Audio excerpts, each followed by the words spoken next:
Hi hello welcome to air kitchen. நான் உங்கள் chef Suganthan. அடிக்கடி மழை பெய்யுதா? இந்த மாதிரி குளிராக இருக்கா?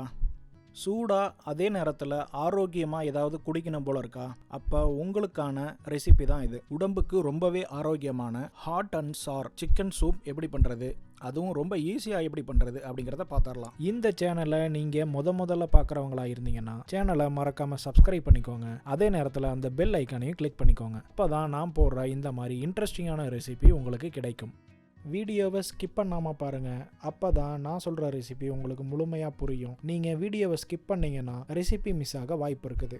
வீடியோக்குள்ளே போயிடலாம். Let's start.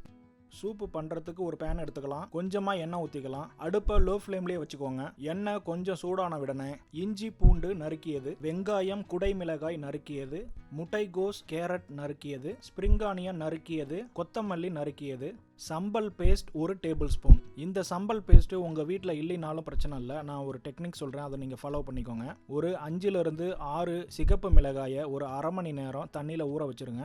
ஒரு மிக்சியில் போட்டு கொஞ்சமாக தண்ணி ஊற்றி இந்த மாதிரி நல்லா பேஸ்ட் பண்ணி எடுத்துருங்க. உங்களுக்கு இது அருமையான சம்பல் பேஸ்ட்டு தயாராகிடும். நீங்கள் அதை யூஸ் பண்ணிக்கலாம். Vinegar 1/2 table spoon. வீட்டில் வினிகர் இல்லையா? ஒன்றும் பிரச்சனை கிடையாது. எலுமிச்சை பழ சாறு 1/2 டேபிள் ஸ்பூன் சேர்த்துக்கோங்க. Soya sauce 1/4 teaspoon. உப்பு, சர்க்கரை, அஜினோமோட்டோ, கருப்பு மிளகு பவுடர். ஒரு 30 செகண்டுக்கு இந்த மாதிரி வதக்கிக்கோங்க. ரொம்ப வதக்கிட வேண்டாம். ஒரு 30 செகண்ட் வதக்கினாலே போதும். தண்ணீர் 2 கப். அடுப்பை மீடியம் ஃப்ளேம்க்கு மாற்றிக்கோங்க. லோ ஃப்ளேமில் முன்னாடி வச்சுருந்தோம், இப்போ மீடியம் ஃப்ளேம்க்கு மாற்றிக்கணும். தண்ணி கொதிக்கிற வரைக்கும் வெயிட் பண்ணுங்கள். 2லிருந்து 3 நிமிஷத்துக்குள்ளே தண்ணி இந்த மாதிரி கொதிக்க ஆரம்பிக்கும்.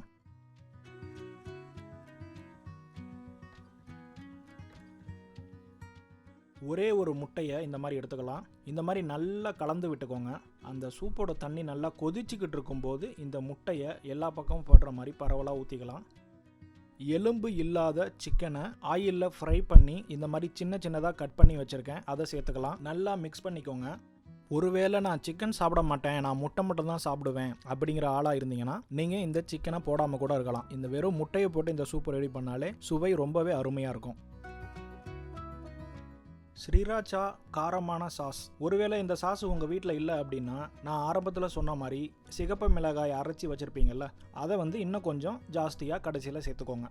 சூப்பு இறக்கிறதுக்கு முன்னாடி உப்பு காரம் எல்லாம் கரெக்டாக இருக்கா அப்படின்னு சொல்லி பார்த்துக்கோங்க.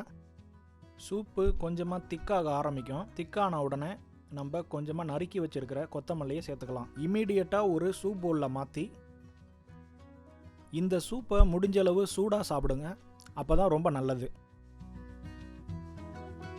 இந்த மாதிரி மிளகு உங்களுக்கு தேவைப்பட்டால் மிளகு கொஞ்சம் சேர்த்துக்கோங்க. நீங்கள் காரம் கொஞ்சம் அதிகமாக சாப்பிட்ற ஆளாக இருந்தால் மிளகு சேர்த்துக்கலாம். ரொம்பவே ஆரோக்கியமான சுவையான சூப் ரெடி. உங்களுக்கு இந்த ரெசிபி பிடிச்சிருந்தா மறக்காமல் லைக் பண்ணுங்கள். நம்ம சேனலை முதல்ல நீங்கள் பார்க்குறவங்களா இருந்தீங்கன்னா சேனலை மறக்காமல் சப்ஸ்கிரைப் பண்ணிக்கோங்க.